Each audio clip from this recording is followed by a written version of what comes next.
हरे कृष्णा कृष्ण कृष्ण हरे हरे, हरे राम राम राम हरे हरे।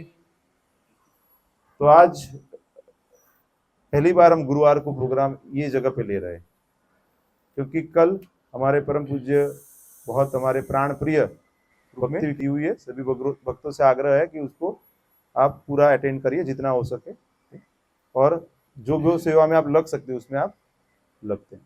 ठीक है, तो आज का क्लास हम आगे लेंगे। 39 तक लिया था, कितना लिया था? 2.39 तक हुआ था ना।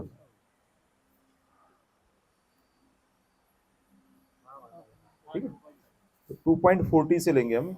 भगवत गीता का जो लोग पहली बार आए उनको बता देते हैं कि यहाँ पे हमने ऑलरेडी भगवत गीता का पहला अध्याय का अध्ययन कर लिया है, जिसके अंदर हम अर्जुन विषाद योग, मतलब अर्जुन युद्ध नहीं करने के अलग अलग कारण, 5 कारण बताते हैं, और फिर दूसरे अध्याय से भगवान क्यों युद्ध करना चाहिए उसके अलग अलग कारण बता रहे हैं। और उसके उपलक्ष्य में ये जो दूसरा अध्याय है उसको हम सांख्य योग भी बोलते हैं, या फिर आगे प्रभुपाद जी ने गीता का सार ऐसे भी उसका अनुवाद बताया हुआ है। मतलब पूरा एक बार क्या बता दे, कोई टॉपिक है तो उसका वो कंसाइज फॉर्म में बता देते हैं, वैसे प्रभुपाद जी ने बताया हुआ है। तो वहां पे 11 से लेकर 30 नंबर का जो श्लोक था उसके अंदर आत्मा का विज्ञान पूरा डिटेल में हो चुका है, और उसके बाद आगे प्रभुपाद जी अलग अलग श्लोकों में अलग अलग डिटेल में बता रहे हैं। अभी आज 40 नंबर का श्लोक लेंगे।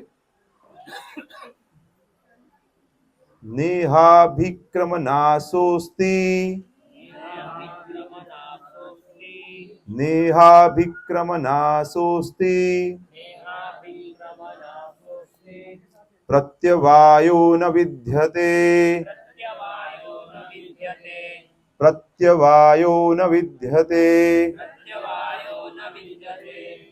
स्वल्पम अस्य धर्मस्य स्वल्पमस्य धर्मस्य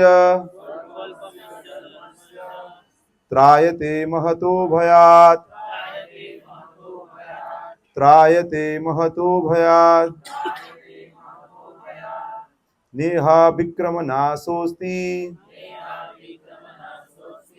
प्रत्यवायो न विद्यते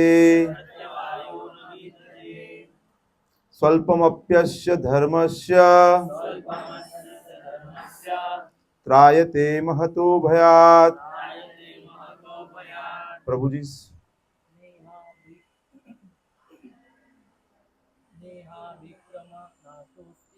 नेहाभिक्रमनाशोस्ति प्रत्यवायो न विद्यते स्वल्पमप्यस्य धर्मस्य त्रायते महतो भयात्। नेहाभिक्रमनाशोस्ति प्रत्यवायो न विद्यते स्वल्पमप्य धर्मस्य त्रायते महतो भयात्। और कोई पढ़ना चाहेंगे?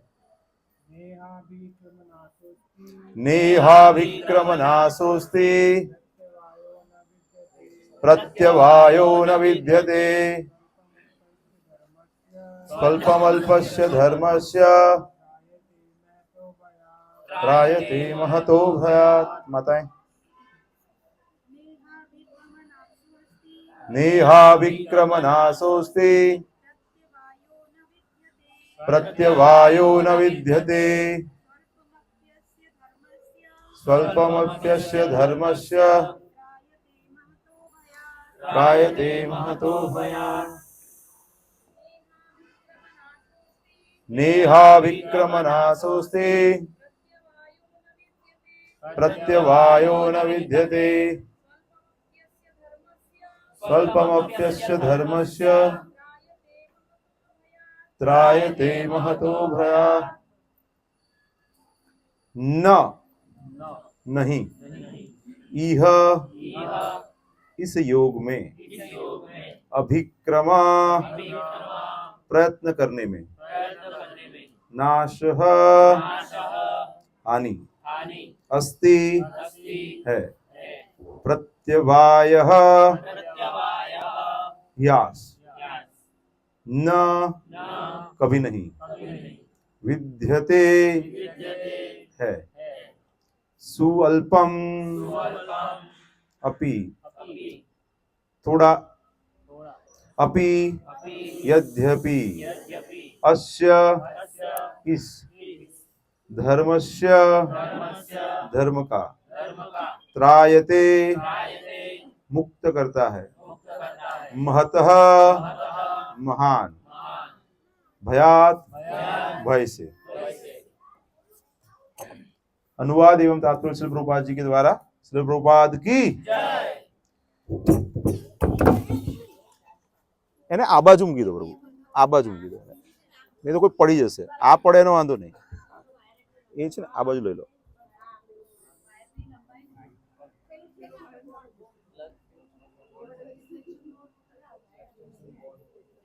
उसका नहीं तो फिर हाँ तो उसको थोड़ा इधर ले लो, नहीं तो कोई गिर जाएगा। आवाज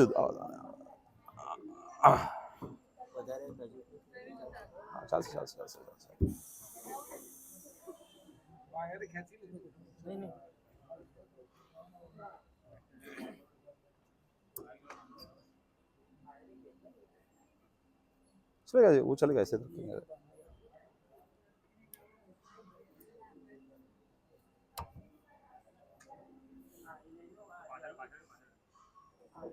निहा विक्रम नाशोस्ति प्रत्यवायो न विद्यते, स्वल्पमप्यस्य धर्मस्य त्रायते महतो भयात्। तो इस प्रयास में न तो हानि होती है न ही ह्रास, अपितु इस पथ पर की गई अल्प प्रगति भी महान भय से रक्षा करती है। तो यहाँ पे हम देख सकते हैं कि जो आध्यात्मिक मार्ग पे कोई चलता है तो वहां पे वो अलग अलग योग पद्धति के बारे में बताया गया है। तो उसमें से कोई भी योग पद्धति में कोई आगे बढ़ रहा है तो उसमें कुछ प्रगति करता है तो उसकी क्या गति होगी। तो यहाँ पे भगवान बताते हैं कि कोई हानि नहीं है, कोई अच्छा कार्य कर रहे हैं आप तो उसके अंदर थोड़ा भी प्रगति किया आपने तो कोई नुकसान नहीं है। कई बार हमको लगता है ना कि हम अभी भक्ति कर रहे हैं, अभी एक समय के बाद अगर हम भक्ति में से निकल गए तो क्या होगा, पूरे चांसेस है कुछ समय भक्ति करेंगे उसके बाद शायद हम निकल जाएं उसमें से। लेकिन यहाँ पे बता कि थोड़ा भी आपने उसमें कुछ किया, योगदान दिया तो वो परमानेंट है, उसका कोई नुकसान नहीं है और वह महान भय से रक्षा करती है। महान भय सबसे बड़ा क्या है, फिर से पशु जन्म प्राप्त करना। मनुष्य जन्म प्राप्त करते हैं तो क्या है, पूरा चांस मिलता है फिर से आध्यात्मिक जीवन प्राप्त करने का। महाभारत में और हितोपदेश में बताया गया है कि आहार निद्रा भय मैथुनम एवच सामान्य तद पशु भी नराणाम, धर्मो हि तेषाम अधिको विशेषो, धर्मे नहीं न पशु भी समान। तो खाना पीना, बच्चे पैदा करना, फाइटिंग करना, ये सब तो क्या पशु भी करते हैं। अगर धर्म में लगे हैं, धर्मो ही तेषाम अधिको विशेषो, अगर धर्म में लगे हैं तो क्या है, वो आपको महान भय कौन सा है, पशु जन्म प्राप्त करना, उससे आपको बचा लेता है। भगवद गीता में भगवान बताते ना, बहुनाम जन्म नामन्ते ज्ञानवान माम प्रपद्यते, वासुदेव सर्वमिति स महात्मा सुदुर्लभ। तो यहाँ पे सब महात्मा है क्योंकि उनको पता चल गया कि वासुदेव कृष्ण जीवन का लक्ष्य, इसीलिए तो इधर बैठे हुए हैं। सही है कि नहीं? नहीं तो अभी तो 2 दिन पहले पार्टी की रहेगी तो हैंगओवर में रहते हो। कुछ दिन पहले हमारे पास आए थे, कोई एक पुलिस ऑफिसर आए थे, उनको हिक्कप हो गया था, एडकी कहिए ना, अपने बहुत आ रहे थे। क्यों हो रहा है? बोले थोड़ा सा ज्यादा पार्टी हो गया था। ऐसा जरूरी नहीं और कारण से भी होता है, तो भी किसी को हिक्कप आ रहा है ऐसा मत सोचो आप कि उसकी वजह से हो रहा है। कहने का मेरा मतलब क्या है कि चीजों को आप सही रूप से देख सकते हैं अगर आप भक्ति में हैं। ज्यादातर लोग हैं वो चीजों को सही रूप में देख नहीं सकते, उसकी वजह से उलझन में रहते हैं। तो यहाँ पे अगर आप इवन भौतिक जीवन भी जी रहे हैं और भगवद गीता को पढ़ रहे हैं, अगर आपका जीवन का लक्ष्य भौतिक सुख है तो भी अगर भगवद गीता को जानते हैं तो उसको सही रूप से आप प्राप्त कर पाएंगे। और अगर आध्यात्मिक जीवन आपका मूल उद्देश्य है तो बहुत सरल हो जाएगा, बहुत इजी हो जाएगा। इसलिए कई बार बोलते हैं ना, the process is so easy but and it is very simple but it's very difficult to become simple. आध्यात्मिक चीजें सरल है, उसके लिए क्या सरल बनना पड़ता है, लेकिन सरल बनना सरल। अभी मैं ऐसे ही थोड़ा घूम रहा था यहाँ पे, थोड़ा सा मैं वॉक किया कि ये क्या एरिया है, क्या आसपास में परिसर में क्या है, तो सभी लोग जो प्रभुपाद जी बताते हैं ना, उग्र कर्म कर रहे थे। ज्यादातर जो जीआईडीसी में जो काम होता है ना, ज्यादातर क्या है, वो हथौड़े के साथ, मशीन के साथ, वहां पे एकदम हीट जनरेट होती है, सब कंजेस्टेड रहता है, क्लोज रहता है पूरा। तो ऐसे मुझे लगा कि प्रभुपाद जी कई बार जो बताते हैं एग्रेसिवली कि आपको खेती बाड़ी करना चाहिए, आपको सरल जीवन जीना चाहिए, मतलब प्रभुपाद जी सही बता रहे हैं कि ये सब लाइफ में आप पूरा जीवन रहेंगे तो आप भक्ति नहीं कर सकते हैं। सही कि नहीं? कितने लोग मानते हैं? डिफिकल्ट है ना, क्योंकि पूरा दिन का 8-10 घंटा तो वही वातावरण में निकाल देते हैं आप, तो डिफिकल्ट हो जाता है। जबकि जब हम लोग गांव की ओर जाते हैं तो क्या होता है, पूरा शांत वातावरण रहता है। इवन आप अगर काम भी कर रहे हैं, पूरा दिन भी काम कर रहे हैं ना, तो प्रकृति के साथ रहते हैं, तो आपका हीलिंग नेचुरली होता है, पॉल्यूशन नहीं रहता है। यहाँ पे तो क्या गर्मी रहती है, आवाजें रहती हैं, कई बार धुआं रहता है, कुछ गैसेस रहते हैं, तो ये होता है ना यहाँ पे सब, लेकिन वहां पे नहीं होता है। इसको समझने का प्रयास करते हैं। कर्म का सर्वोच्च दिव्य गुण है कृष्ण भावनामृत में कर्म, यह इंद्रिय तृप्ति की आशा न करके कृष्ण के हित में कर्म करना। कृष्ण का हित है, उसमें हमारा हित है, क्योंकि हम भगवान के अंश है। तो भगवान का हित मतलब क्या है? हमारा हित। और भगवान क्षुदक्षाय विष्णु के रूप में सभी जीवों के साथ परमात्मा के रूप में हृदय में विराजमान रहते हैं। तो भगवान का हित करेंगे तो हमारा हित होने वाला है, अलग से नहीं है। ऐसे कर्म का लघु आरंभ होने पर भी कोई बाधा नहीं आती। छोटा काम से चालू करो। मैंने एक बहुत बढ़िया पुस्तक पढ़ा, atomic habits one of the best sellers में है। जेम्स क्लियर करके एक फॉरेनर ने लिखा हुआ है। उन्होंने बताया है कि कोई भी काम की छोटी शुरुआत करो। तो भक्ति का भी मैं ऐसे ही बताता हूँ, तो छोटी शुरुआत कर लो आप। 16 माला प्रभुपाद जी बताते हैं तो कोई बात नहीं है, आप 4 माला से चालू करो, शुरुआत कर दो। एक बार शुरुआत करेंगे तो फिर क्या आगे हो जाएगा। ऐसे कर्म का लघु आरंभ होने पर भी कोई बाधा नहीं आती, न कभी इस आरंभ का विनाश होता। तो एक बार आपने चालू कर दिया, जैसे कितने वक्त पुस्तक वितरण में जाते हैं रेगुलर, ठीक है, तो भी आप लोग आरंभ कर दिया है, तो अभी आनंद आता है ना एकदम। क्यों? क्योंकि कृष्ण प्रसन्न होते। तो अभी 1 महीना पूरा पुस्तक वितरण किया, अभी भी चालू है, अभी भी जाते हैं आप लोग, अच्छी बात है। भौतिक स्तर पर प्रारंभ किए जाने वाले किसी भी कार्य को पूरा करना होता है, अन्यथा सारा प्रयास निष्फल हो जाता है। जैसे कोई पढ़ाई चालू किया आपने, एमबीबीएस, सीए, इंजीनियरिंग, पीएचडी, लेकिन वो पूरा नहीं किया, कितना भी पूरा पढ़ लिया लेकिन एग्जाम नहीं दिया या सबमिशन नहीं हुआ, तो डिग्री नहीं प्राप्त होगा। लेकिन भक्ति में ऐसा नहीं है। भक्ति में आप जितना करेंगे उसका फल आपको प्राप्त होगा, जीरो नहीं हो जाएगा। अभी कोई व्यक्ति है, अभी ये जन्म में आईएएस ऑफिसर बन चुका है और उसका निधन हो गया, तो दूसरा जन्म लेगा तो फिर से पढ़ाई करना पड़ेगा उसको। लेकिन भक्ति में आप जहां से खत्म करके आगे बढ़े, वहां से दूसरी जगह पे वहीं से स्टार्ट हो जाएगा। 50% हो चुका है आपका काम, तो 51 से चालू होगा। तो कोई हानि नहीं है। भगवान ऐसा बताना चाह रहे हैं कि कोई टेंशन मत लो आप। भगवान लास्ट अध्याय में 66वें श्लोक में बताते हैं ना, सर्वधर्मान परित्यज्य मामेकम शरणम व्रज, अहम तो आप सर्व पापेभ्यो मोक्षयिष्यामि। चिंता मत करो, शरण में आ जाओ। तो यहां पे बताते हैं कि कृष्ण भावनामृत में प्रारंभ किया जाने वाला कोई भी कार्य अधूरा रहकर भी स्थायी प्रभाव डालता है, मतलब परमानेंट रिजल्ट है उसका। जैसे अपना कुछ लॉकर में डाल दिया है, फिर कभी भी जाते हैं तो वो तो प्राप्त कर सकते हैं ना वापस। तो ये ऐसा नहीं है कि यही जन्म में है, वो नेक्स्ट जन्म में भी वो चालू रहता है, कंटिन्यू रहता है। अतः ऐसे कर्म करने वाले को कोई हानि नहीं होती, चाहे वह कर्म अधूरा ही क्यों न रह जाए। यदि कृष्ण भावनामृत का 1% भी कार्य पूरा हुआ तो यह उसका स्थायी फल होता है। अतः अगली बार 2% से शुभारंभ होगा। किंतु भौतिक कर्म में जब तक 100% सफलता प्राप्त न हो, कितने लोग सीए का एग्जाम देखा है, उसमें क्या रहता है, उसमें एग्जिट मार्क्स चाहिए 40 पासिंग रहता है और 50% एग्रीगेट रहता है। कितने लोगों को पता है? पता है ऐसा?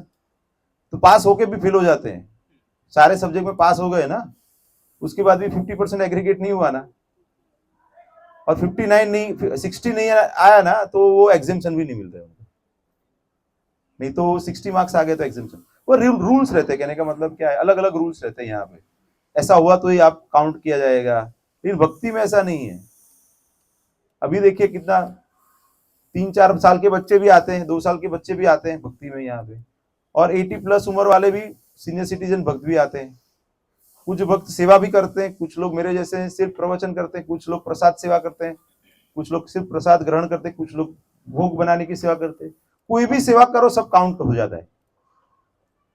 आपका जो भी प्रोपेंसिटी है, we all have got some propensities, कुछ ना कुछ करने की इच्छा होती है हमें, तो वह इसमें हम लगा सकते हैं।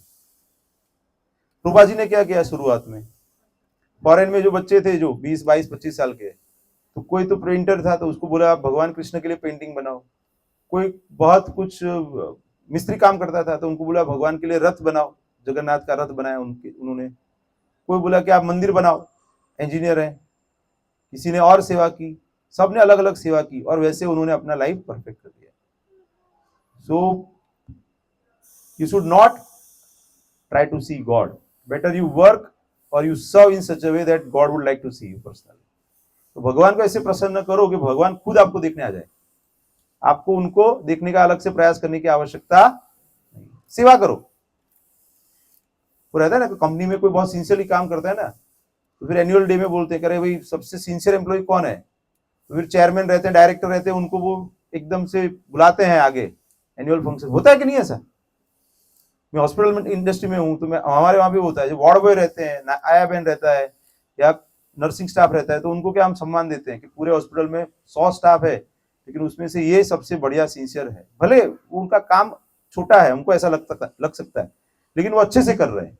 तो आपका जो भी सेवा है वो अच्छे से करो, छोटा सेवा करो लेकिन वो अच्छे से करो, जिससे क्या होगा, भगवान प्रसन्न हो जाएंगे और वो आपका बैंक अकाउंट में जमा हो जाएगा। तो कितने लोगों को बैंक अकाउंट में जमा करना है? करना है, सबको करना है, बढ़िया है। 2 हाथ से कर रहे उनके अकाउंट में होगा, 1 हाथ से कर रहे उनका आधा होने वाला है, जब पीछे से 2 हाथ ऊपर कर रहे हैं। हाथ इसलिए ऊपर करता कि कोई सो गया तो जाग जाए, मुझे पता चला कि सब लोग जाग रहे हैं।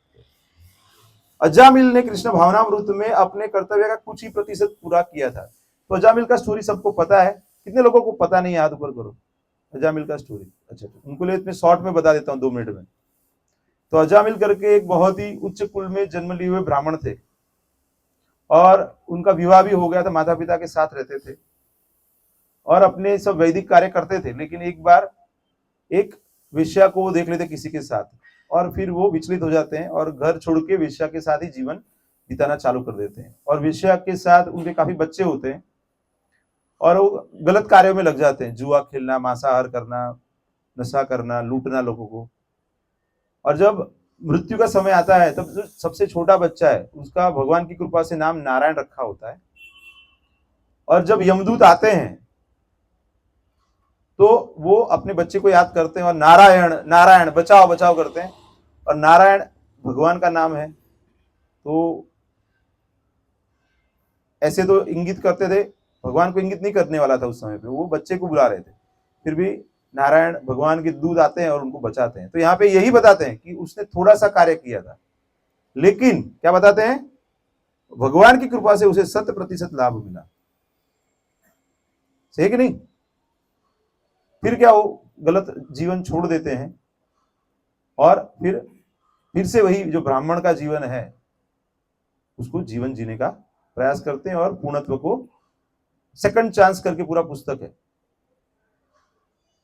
पूरा दूसरा चांस। तो हमें भी कितना चांस चाहिए? मनुष्य जीवन कितने जन्मों के बाद मिला है?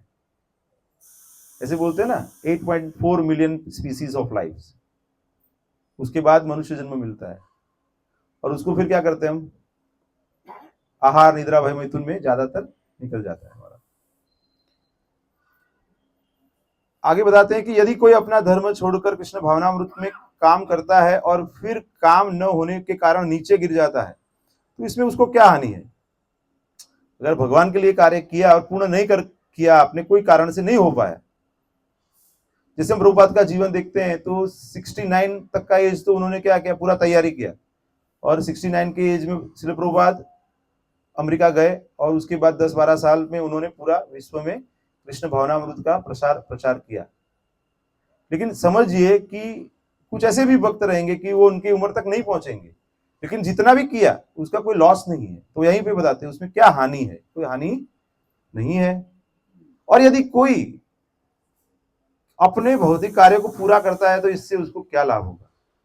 मतलब कोई बहुत एक्सपर्ट डॉक्टर, इंजीनियर, सीए, वकील या कोई भी और बिजनेसमैन हो जाए, कुछ भी समाज कल्याण का कार्य कर ले, बहुत अच्छे से कर ले, लेकिन अगर भगवान को प्राप्त नहीं किया तो क्या फायदा है? तो मैं कई बार उदाहरण देता हूं ना कि आप कोई पढ़ाई करने के लिए हॉस्टल में चले गए और फिर हॉस्टल में आप जाके वहां पे क्रिकेट टीम के कैप्टन या फिर कुछ कुंफू कराटे सीख लिया, लेकिन आप जो कोर्स के लिए गए थे वो पढ़ाई नहीं किया आपने, तो कोई फायदा है क्या? माता पिता क्या बोलेंगे, अरे तुम्हारे पीछे इतना खर्चा कर दिया, समय बिगाड़ दिया तुमने, फिर हम वहां पे क्रिकेट का ट्रॉफी लेके आ जाएंगे तो चलेगा क्या? अरे वो तो घर पे भी रह के क्रिकेट खेल सकते थे ना आप, उसके लिए हॉस्टल में जाने की क्या जरूरत है? हॉस्टल में जाने का मेन पर्पस क्या था आपको, कि आप जो कोर्स लिया है उसको सही रूप से कीजिए। तो हमें भी क्या कोर्स दिया है, मनुष्य जन्म दिया है ना, तो मनुष्य जन्म का मुख्य उद्देश्य क्या है? भगवत प्राप्ति करना है। बता देना, ब्रह्मांड भ्रमिते को न भाग्यवान जीव, गुरु कृष्ण प्रसादे पाए भक्ति लता। तो बहुत जन्मों के बाद कुछ पुण्य कर्म, कुछ भक्तों की कृपा से, भगवान की कृपा से, गुरु की कृपा से भक्ति का बीज प्राप्त हुआ है, तो उसको गंवाना नहीं चाहिए, उसका संरक्षण करना चाहिए। आगे बताते हैं कि यदि कोई अपनी शाश्वत आत्मा को खोकर संपूर्ण जगत को पाले तो मनुष्य को इससे क्या लाभ होगा?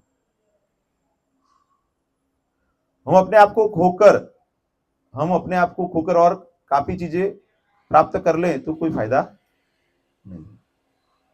अभी आज मैं दोपहर के टाइम पे मेरी धर्मपत्नी के साथ बैठ के कुछ बातें चल रही थी हमारी, तो मैं बता रहा था कि पैसे कमाने के लिए आपको मेहनत करनी पड़ती है,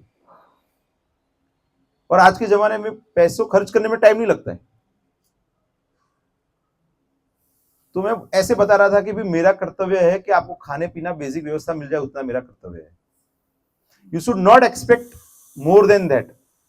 एक बार आपको आदत लग गई ना, ये भी करना है, वो भी करना है, इधर घूमना है, उधर घूमना है, ये भी चीजें चाहिए, वो भी चीजें चाहिए, तो सिर्फ दो लाभ नहीं होंगे आपके, दो नुकसान हो जाएगा।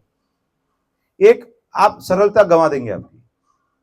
तो भक्ति में आगे बढ़ना है तो सरल रहेंगे ना, सादा जीवन रहेगा तो इजी रहेगा, कंड्यूसिव रहेगा। ये मेरा खुद का अनुभव है। और दूसरा क्या है कि समय ही नहीं बचेगा आपके पास, क्योंकि चीजों को कमाने के लिए, इकट्ठा करने के लिए ज्यादा समय लगेगा ना। तो कोई दिन मेरा बिजी हो जाता है, पेशेंट ज्यादा आ गए, कुछ क्रिटिकल पेशेंट हो गया तो थोड़ा घूमना हो जाता है, तब मुझे रियलाइज होता है अरे ये थोड़ा सा कभी बिजी हो जाता है तो अच्छा नहीं लगता है। लेकिन ज्यादातर लोगों को क्या लगता है, ज्यादा काम रहता है, ज्यादा पैसा लगता है, मिलता है तो अच्छा लगता है ना। तो उसमें से हमें सबसे पहले उसमें से बाहर आना। और वो कैसे आ सकते हैं? जो हम कमा रहे हैं उसको भगवान की सेवा में लगा, तो फिर क्या होगा, वो कमाने की इच्छा कम हो जाएगी। आप भगवान की सेवा में लगाएंगे ना, तो फिर क्या लगाया, वो तो उपभोग तो करना नहीं है, सेवा में लगाना है, तो उससे अच्छा है खुद ही अपने आप सेवा में लग जाओ। समझ में आ रहा? The very purpose of utilising your money, Lakshmi को भगवान की सेवा में लगाने का उद्देश्य क्या है कि आपकी लक्ष्मी शुद्ध हो जाती है। उससे फिर क्या करेंगे, आप गलत प्रयोग नहीं करेंगे। ज्यादातर लोग क्या करते हैं, उसको गलत प्रयोग करते हैं। पैसे अपने लिए कमाते हैं तो क्या होता है कि नहीं, एफडीज करते हैं, ये करते हैं, वो करते हैं, पूरे भविष्य की चिंता रहती है, उनको भगवान के ऊपर भरोसा नहीं होता। इसकी वजह से दौड़ते रहते हैं ना ज्यादातर लोग, अरे तो करूं पड़े ना, इससे इतना नहीं करेंगे तो क्या होगा। कीड़ी ने करने हाथी ने मण कौन आपे છે? આપણે આપીએ છીએ। कौन आपे છે? भगवान वाला, भगवान आपे છે। वो कहीं पे देखा आपने वो हाथी जॉब करने गया है? नहीं, उनकी व्यवस्था करते हैं ना। ગુજરાતીમાં કહે છે ને, ભગવાન ભૂખ્યા ઉઠાડે પણ ભૂખ્યા ઊંઘાડતા। આપણે 11 ને આપણે જાતે ઉપવાસ કરી વાત અલગ છે, પણ મોટા ભાગે આપણે 11 મંદિરમાં તો વ્યવસ્થા હોય છે બધા માટે પ્રસાદની। सो आगे बताते हैं कि भौतिक कार्य तथा उसके फल शरीर के साथ ही समाप्त हो जाते हैं। मतलब भौतिक जो भी है वो ये शरीर के साथ समाप्त हो जाता है। भौतिक जो भी प्राप्त करते हैं परिवार के लिए, उसका जो विपरीत फल है तो वो आपको भुगतना पड़ता है, लेकिन उसका उपभोग तो सब लोग करते हैं, उनको पाप नहीं लगता है। रत्नाकर की स्टोरी है ना, वालियानी स्टोरी से, वो सब पाप कर्म करके सब कर रहे थे, तो नारद मुनि पूछते हैं तो बोले कि ये तो सब घर वाले के लिए मैं कर रहा हूं। तो बोले पूछो उनको भागीदार है क्या। तो पूछते बोले होता स्वामी आपकी ड्यूटी आप कर रहे हो, कैसे करना है आपको सोचना है, तो इसलिए वो एक्सक्यूज आपको नहीं देना है। अरे परिवार માટે કરવું પડે ને, वो परिवार आपके साथ नहीं है, वो पार्टी करने में साथ में है, वो नरक की लाइन में बोले कि वो आपकी लाइन है, आप जाओ हम स्वर्ग में जा रहे हैं, तो हमने तो घर पे बैठ के हरे कृष्ण कर लिया है, आप जाओ। तो वो नहीं करना है हमें। किंतु कृष्ण भावनामृत में किया गया कार्य मनुष्य को इस शरीर के विनष्ट होने पर भी पुनः कृष्ण भावनामृत तक ले जाता है। ऐसे बताया जाता है ना कि जो लोग कुछ भक्ति का कार्य अच्छे से किया है तो उसको दूसरा जन्म वैष्णव परिवार में, ब्राह्मण परिवार में या धनी परिवार में मिलता है, जिससे वो उनको भौतिक जीवन के लिए भागना नहीं पड़े। तो अगर आपकी भौतिक स्थिति सही है, आपको ऐसे कारखाने में जाके हैवी वर्क नहीं करना पड़ रहा है, उसका मतलब क्या है कि पूर्व जन्म में कुछ पुण्य कर्म है आपके, जिसकी वजह से भगवान ने आपको बेहतर स्थिति प्रदान की है। वो बैल की तरह काम नहीं करना पड़ रहा है आपको, गधे की तरह काम नहीं करना पड़ रहा है। उसका मतलब क्या हो गया कि आपको मनुष्य की तरह जीना है। तो उसका मतलब क्या हो गया कि रेगुलर आपको भगवत गीता पढ़ना चाहिए, जीवन का उद्देश्य क्या है वो समझना चाहिए, और उसको प्राप्त करने के लिए चिंतित रहना चाहिए। कम से कम इतना तो निश्चित है कि अगले जन्म में उसे सुसंस्कृत ब्राह्मण परिवार में या धनी मानी कुल में मनुष्य का शरीर प्राप्त हो सकेगा, जिससे उसे भविष्य में ऊपर उठने का अवसर प्राप्त। अभी ये तो मिल गया है आपको, अभी ये नेक्स्ट जन्म की बात नहीं चल रही है, अभी ऐसा ही है आप सबका। બે છેડા ભેગા કરમ તકલીફ નથી પડતી ને, ખાવાનું મળે છે ને, એનાથી વધારે શું જોઈએ। आज से 50-60 साल पहले की बात में बताता हूँ, जब मेरे पिताजी छोटे थे, उस समय पे उनको कई बार सब्जी लेने के पैसे नहीं रहते थे। वो समय ऐसा था 50-60, काफी परिवारों ने ऐसा समय देखा है, आप सुना रहेगा आपके पिताजी से या दादा से या ऐसे सुना रहेगा। हमारे वहां पे तो बहुत दिक्कत थी। वो केला भी हम क्या आजकल लेते हैं ना, 2 किलो लेते हैं तो खराब हो जाता है, ऐसा भी होता है कई बार, खाते नहीं है लोग। वो पहले तो वो जितने घर के लोग हैं उतना गिन के केला भी नहीं ले सकते थे। सही है कि नहीं, मैं कुछ गलत बता रहा हूं क्या। तो रिसोर्सेस तो बड़े हैं ना, भौतिक रिसोर्सेस सबके पास बड़े हैं ना। आज से 40 साल पहले मेरे पिताजी के पास खुद की साइकिल नहीं थी, अभी मेरे पास 2 कार है, तो उसका मतलब क्या हो गया। अभी कोई किसी भी सोसाइटी में पार्किंग का प्रॉब्लम है, सबके वहां पे सबके पास 2 व्हीलर है, 4 व्हीलर हो गया है सबके पास। उसका मतलब क्या है कि अभी भगवान ने आपको जन्म दिया है ना, वो ये सब इकट्ठा करने के लिए नहीं दिया है। किसके लिए दिया है, तो बताएंगे किसके लिए दिया है। भगवत प्राप्ति के लिए दिया है, नहीं तो फिर पुनरअपि जननी जठरे शयन, और फिर जननी मनुष्य वाली नहीं मिलेगी। कुत्ता, बिल्ली, बंदर, पेड़, अलग अलग जन्म है, वैरायटी है। अंत काले च मामेव स्मरण मुक्त्वा कलेवरम, भगवान बताते हैं कि अंत समय में आप मुझे याद करके ये कलेवरम मतलब शरीर छोड़ेंगे तो आप मुझे प्राप्त करेंगे। लेकिन अगर पूरा जिंदगी हम भागने दौड़ने में लगा दिया है तो वही चीजें याद आएगी, लास्ट में स्टोरी पता रहेगी आपको। तो ये अजामिल वाली स्टोरी है ना, वो नारद मुनि जैसे कोई बहुत बड़े भक्त हैं, तो वो कोई धनी सेठ है उसको बताते हैं कि सेठ जी अभी से भगवान का नाम लो, नाम लोगे तो लास्ट टाइम में कुछ सुधार हो जाएगा। तो बोले तो वो सेठ तो बनिए थे, एकदम होशियार थे, तो बोले तो आपने एकदम सही बताया, लास्ट समय में तो जो प्रिय रहता है वो ही याद आता है। तो बोले ये गलती मैं नहीं करूंगा। तो सब अपने बच्चे सबका नाम चेंज कर दे। 4 पुत्र थे, तो बोले वासुदेव, संकर्षण, अनिरुद्ध, प्रद्युम्न ऐसे नाम बना देते हैं। आज से आपके नाम चेंज हो गए, तो वही नाम से बुलाएंगे ना, तो इसी प्रैक्टिस हो जाता है ना, भगवान का नाम लेने का प्रैक्टिस हो जाता है। फिर अवस्था हो गई तो क्या हो गया, मृत्यु का समय आ गया, तो सब बच्चे आ गए, इकट्ठा हो गए, पिताजी पिताजी करके।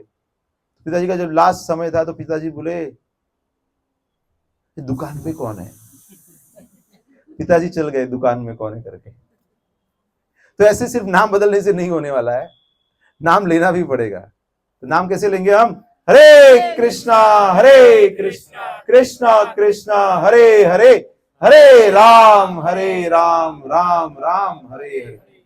और कितनी बार लेना चाहिए? जितना सांस दिन में लेते हैं मिनिमम उतना लेना चाहिए। हर सांस पे एक बार लेना चाहिए। वो तो प्रैक्टिस नहीं है ना, इसलिए प्रभुपाद जी ने उसको क्या बोला कि आप 16 माला कीजिए हरे कृष्ण महामंत्र का। तो जितने हम सांस लेते हैं ना उतना एटलीस्ट हो जाएगा। तो एक साथ तो 16 नहीं होगा, तो 4 माला 8 माला धीरे धीरे करके। कितने भक्त हैं 16 माला कर रहे हैं यहाँ पे? ठीक है। अच्छा, कितने भक्त हैं 8 माला कर रहे हैं? 8 माला नहीं कर रहे हैं? कितने भक्त 2 माला कर रहे हैं? हाँ चलो, हाथ आपका ऊपर होना चाहिए।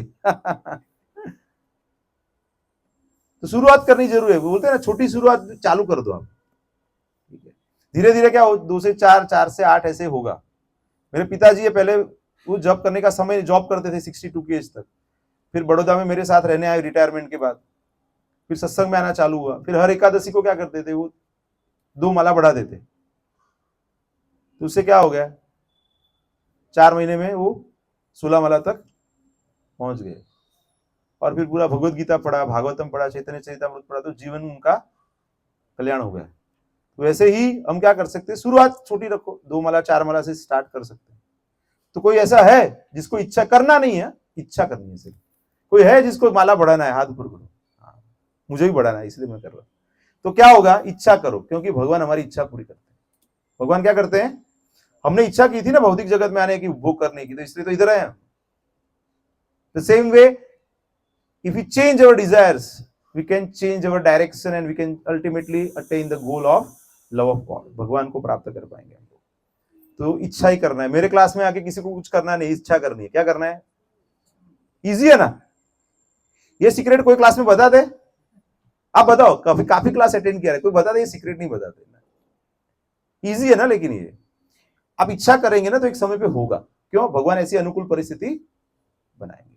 क्योंकि भगवान बहुत कृपालु है, पर्टिकुलरली चैतन्य महाप्रभु के रूप में आए हैं ना, इसलिए तो क्या, दोनों हाथ ऊपर करके शरणागत हो जाने का। भगवान आप देखो, अभी आपके हाथ में, हमारे हाथ में कुछ नहीं। तो बताते हैं कि कृष्ण भावनामृत में संपन्न कार्य का यही अनुपम गुण है। मतलब छोटा भी किया ना तो उसका लंबा फल मिलेगा और आगे जाके पूर्ण हो जाएगा। और प्रभुपाद जी का तो ऐसा बोलना है कि आप ये जीवन में अगर थोड़ा सिंसियर हो गए तो यही जन्म में भगवत प्राप्ति आप कर सकते हो। कितने लोग है इच्छा है यही जन्म में भगवत प्राप्ति करने का? बे हाथ ऊपर करो। अर्धो करशे तो 50% થશે, अर्धो ऊंचो करशे तो 50 થશે, आक्का करवानो છે। तो कहने का मेरा मतलब क्या है, भगवान देखते हैं, फिर भगवान बोलते सिंसियर है, चलो तथास्तु, कभी बोल सकते भगवान ऐसा नहीं है। तो ऐसे इसलिए सत्संग में आते हैं तो उत्साही रहना चाहिए। आप अकेले घर पे जाएंगे तो उत्साह 0 हो जाता है। अनुभव है कि मेरा तो अनुभव है, अकेले रहते तो उत्साह नहीं होता। इसीलिए बार बार सत्संग में आना चाहिए।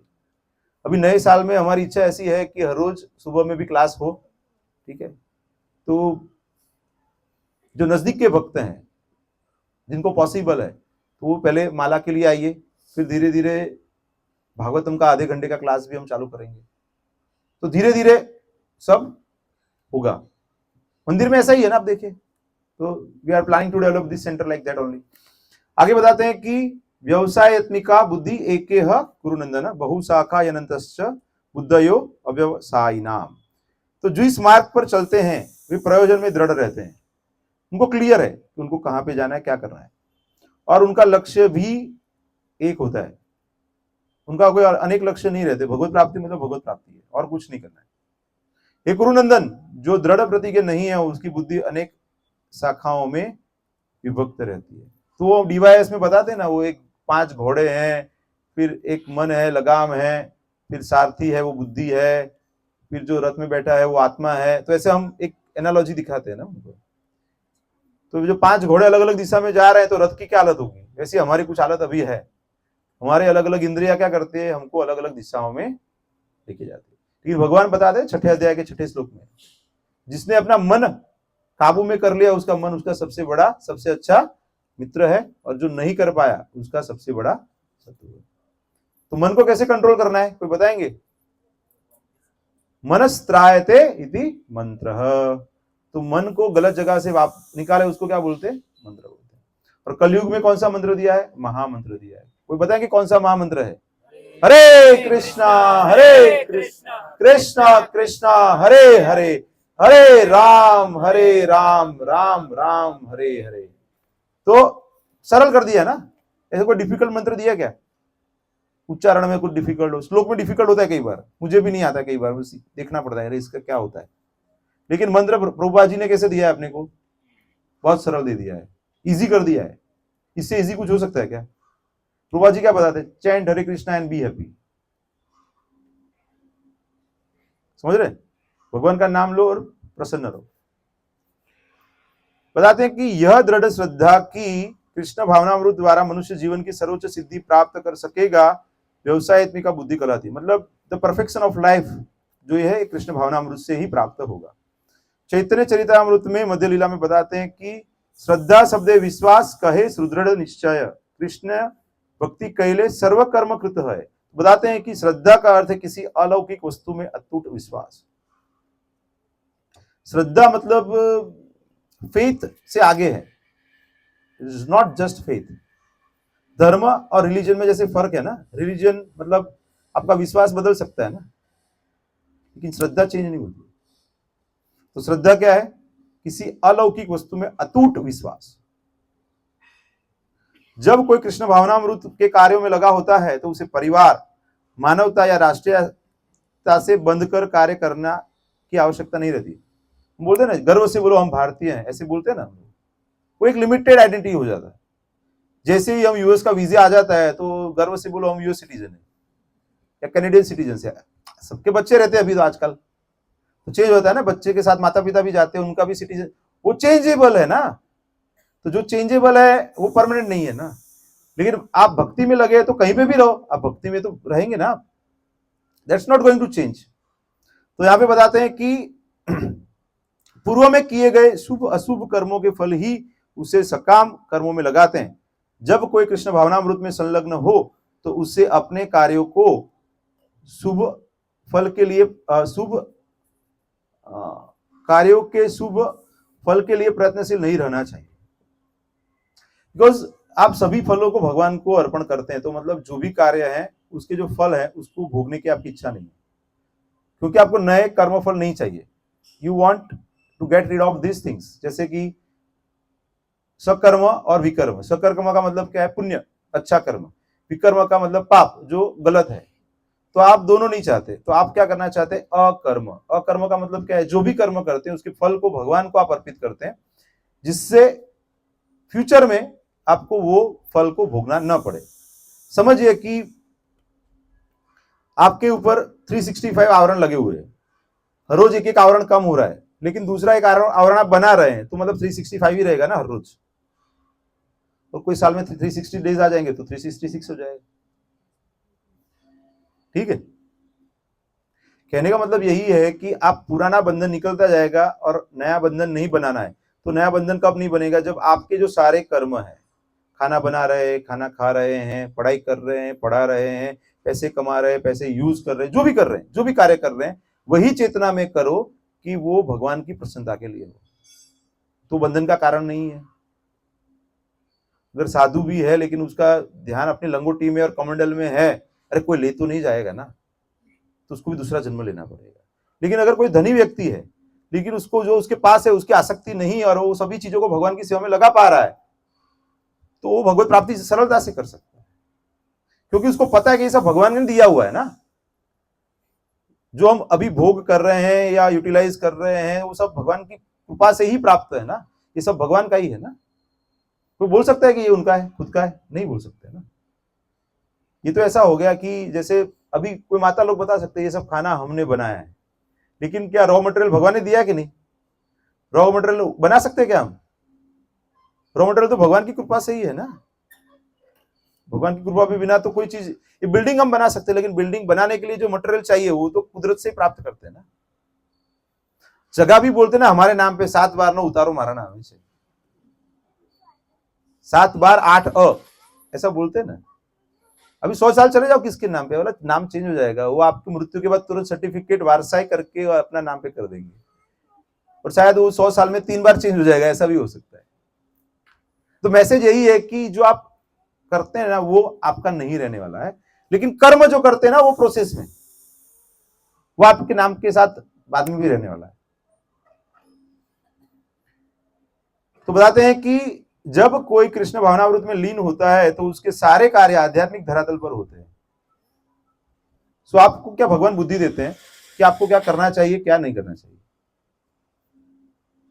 आप जागरूक हो जाते हैं, यू आर अवेयर, आपको पता है कि ये सही है या गलत है। आपको कुछ ज्यादा सोचना नहीं है, आपको इतना सोचना है कि ये चीज आपको भगवान के नजदीक लेके जा रही है कि भगवान के दूर लेके जा रही है। कोई भी कर्म कर रहे हैं, कोई भी डिसीजन ले रहे हैं, जैसे अभी मुझे जॉब के लिए पहले अपॉर्चुनिटी रहते थे तो मैं इतना ही सोचता था कि वहां पे इस्कॉन मंदिर रहेगा कि नहीं, पहला क्राइटेरिया, वो सिटी में रहेगा कि नहीं। अच्छा, घर कहाँ पे लेना है, 2-4 किलोमीटर में इस्कॉन है कि नहीं, क्यों, तो भक्त मिलेंगे तो अपने आप बचे रहेंगे ना। नहीं तो आप ऐसी जगह पे चलेंगे जहां पे मंदिर नहीं है, जहां पे भक्त नहीं है, जहां पे पैसे ही है। समझो कि ऑफर मिल गया कि आप अफ्रीका चले जाओ, वहां पे आपको 5 टाइम सैलरी मिलेगा, लेकिन भक्त को संगी नहीं है तो क्या करेंगे, आपको पैसे खाएंगे क्या, समझ रहे हैं। तो कहने का मतलब मेरा यही है कि भक्तों के संग में रहिए और कृष्ण की प्रसन्नता के लिए कार्य करिए। कृष्ण भावना भावित व्यक्ति का दृढ़ निश्चय ज्ञान पर आधारित है। बताते वासुदेव सर्वमिति स महात्मा सुदुर्लभ। बताते कि भगवान कृष्ण ही जीवन का लक्ष्य है, वही मुख्य लक्ष्य होना चाहिए, और ऐसा जानने वाला कौन है, महात्मा है। और कैसा है, दुर्लभ है, ऐसे लोग मिलते नहीं है ना। यहाँ पे जो बैठे हैं सब दुर्लभ है। आप देखिए ये पूरा मकरपुरा एरिया में कितने लोग रहेंगे, 1-2 लाख तो लोग रहेंगे ना, ज्यादा भी हो सकते हैं। जेआईडीसी में रहेंगे लाख लोग, तो यहाँ पे कितना बड़ा एरिया है, यहाँ पे कितने लोग आए हैं, 100 लोग भी नहीं आए ना। अभी आप पकड़िए, रेशियो पकड़िए, 100 लाख का 100 मतलब कितना, 0.1% हो गया, दुर्लभ ही हुआ ना। अभी आप देखिए कबूतर देखते हैं ना, तो कबूतर कैसे रहता है, बुखरा रंगना नेवा हो ना, कोई व्हाइट कबूतर देखते हैं अलग दिखता है ना, तो आप सब व्हाइट कबूतर है, अलग है आप। वो कौवे के बीच में हंस कैसे रहते हैं, ऐसा है। मतलब कौवे क्या रहते हैं, कौवे कहीं पे भी कचरे में भी जा रहे हैं, हंस जाते क्या, तो ऐसा है। अभी हंस बने रहना है अभी, પછી ઘરે જઈને अरे प्रभु जी ने तो हमको हंस बता दिया, अभी हंस बन गए, ऐसा नहीं है। अभी हंस है, हंसी बना रहना है, वापस उसमें नहीं जाना है। किंतु ऐसे बताते हैं कि कृष्ण भावना भावित व्यक्ति अत्यंत दुर्लभ जीव है जो भली भांति जानता है कि वासुदेव या कृष्ण समस्त प्रकट कारणों के मूल कारण है। ब्रह्मा जी स्वयं बताते 5वें अध्याय ब्रह्म संहिता में, ईश्वर परमः कृष्ण सच्चिदानंद विग्रह अनादिरादिर गोविंद सर्व कारण कारण। भगवान सभी कारणों के कारण है और जिनका कोई कारण नहीं है, इसीलिए उनको भगवान बोलते हैं। जिस प्रकार वृक्ष की जड़ सिंचने पर स्वतः ही पत्तियां तथा टहनियों में जल पहुंच जाता है, उसी तरह कृष्ण भावना भावित होने पर मनुष्य प्रत्येक प्राणी की अर्थात अपनी, परिवार की, समाज की, मानवता की सर्वोच्च सेवा कर सकता है। यदि मनुष्य के कर्मों से कृष्ण प्रसन्न हो जाए तो प्रत्येक व्यक्ति संतुष्ट होगा। तो आपको अलग अलग लोगों को प्रसन्न करने की आवश्यकता नहीं है, क्योंकि भगवान सभी जीवों के हृदय प्रदेश में विद्यमान है, तो भगवान प्रसन्न हो जाएंगे। अलग से हर एक जीव की सेवा नहीं करनी, हर एक अलग अलग देवताओं की भी सेवा करनी जरूरत नहीं है। किंतु कृष्ण भावनामृत में सेवा गुरु के समर्थ निर्देशन में ही ठीक से हो पाती है। कितने लोग ड्राइविंग सीखे हैं, तो किसी के साथ बैठ के सीखा रहेगा ना, घर का कोई जिसको ड्राइविंग आता है, या फिर प्रोफेशनल जो ड्राइविंग ट्रेनिंग स्कूल रहता है, फिर इंजीनियरिंग करते हैं, सीए, फाइटिंग करना है, इवन टेक्वांडो या कराटे या कुछ भी, स्विमिंग, तो गाइड चाहिए आपको, गुरु चाहिए, सिखाने के लिए कोई व्यक्ति चाहिए जिसको वो आता है। तो बताते हैं क्योंकि गुरु कृष्ण का प्रामाणिक प्रतिनिधि होता है जो शिष्य के स्वभाव से परिचित होता है और उसे कृष्ण भावनामृत की दिशा में कार्य करने के लिए मार्ग दिखा सकता है। भगवद गीता में आएगा आगे, तद विधि प्रणिपातेन परिप्रश्नेन सेवया उपदेक्षन्ति ते ज्ञानम ज्ञानिनस्तत्वदर्शिनः। तो ऐसे गुरु के पास जाना चाहिए। कैसे जाना चाहिए? तद्विधि प्रणिपाते ना, एकदम सरल होके, नम्र होके प्रणाम करके जाना चाहिए, सेवा करनी चाहिए उनकी, और फिर सेवा करके प्रश्न पूछना चाहिए। तो जब प्रसन्न होंगे तो वो आपको ज्ञान दे सकते हैं। अतः कृष्ण भावनामृत में दक्ष होने के लिए मनुष्य को दृढ़ता से कर्म करना होगा और कृष्ण के प्रतिनिधि की आज्ञा का पालन करना होगा। There is no difference between Bhagavata and व्यक्ति भागवत। तो भागवत का जो पुस्तक है और जो जीवन भागवत के सिद्धांतों के अनुसार जी रहा है, वो दोनों समान ही है। तो हम उनको उतना ही सम्मान देना चाहिए। इसलिए बताते ना, मंदिर में जब भागवतम कक्षा चल रही है तो मंदिर के दर्शन भी चालू होते हैं, तो हम छोड़ के नहीं जाते दर्शन करने के लिए, क्योंकि वो भी भगवान का कथा चल रहा है, श्रवण कर रहे हैं, वो भगवान का ही स्वरूप है। भगवान का नाम, रूप, गुण, लीला, धाम सब एक ही है, अभिन्न है। अभी हम अनुभव नहीं कर पा रहे हैं ना, लेकिन जैसे हम उन्नत होंगे तो धीरे धीरे हम उसका अनुभव कर पाएंगे। श्रील विश्वनाथ चक्रवर्ती ठाकुर ने गुरु की प्रसिद्ध प्रार्थना में उपदेश दिया है। सुबह में हम बोलते हैं ना, यस्य प्रसादात भगवत प्रसादो यस्यान प्रसादान गति न गति कुतोपि ध्यायंस तुवंस तस्य यशा स्त्री संध्यम वंदे गुरु श्री चरणारविंद। तो बताते हैं कि गुरु की तुष्टि से भगवान भी प्रसन्न होते हैं। प्रभुपाद जी बताते हैं कि ये जो भी सक्सेस मुझे प्राप्त हुआ है, मेरे परम आराध्य गुरुदेव की कृपा से प्राप्त हुआ है। कभी भी उन्होंने क्रेडिट खुद के लिए नहीं रखा कि मैंने मेरे अपनी वजह से हो रहा है, गुरु की कृपा से हुआ है।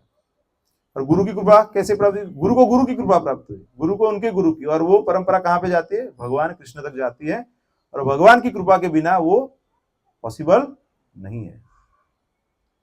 तो गुरु को प्रसन्न किए बिना कृष्ण भावनामृत के स्तर तक पहुंच पाने की कोई संभावना नहीं है। इसलिए मैं बार बार बताता हूं ना कि दीक्षा के लिए तैयार हो जाओ, सिंसियर हो जाओ, 16 माला तक पहुंच जाओ। अभी ग्रुप में आया था ना, 16 माला करने वाले भक्तों का नाम डालिए। कितने लोगों ने पढ़ा वो? तो अभी जिसका 8 माला, 4 माला, 6 माला हो रहा है, उनको कहां तक पहुंचना है? पहुंचना है हाथ ऊपर करो। पहुंचना है तो हाथ ऊपर करो, नहीं पहुंचना है तो हाथ नीचे रखना है। गुरु की तुष्टि से भगवान प्रसन्न होते हैं। अतः क्या करना चाहिए? दिन में 3 बार कृपा की याचना करना, त्रिसंध्यम बोलते हैं ना, 3 बार, और अपने गुरु को सादर नमस्कार करना। बताते ना,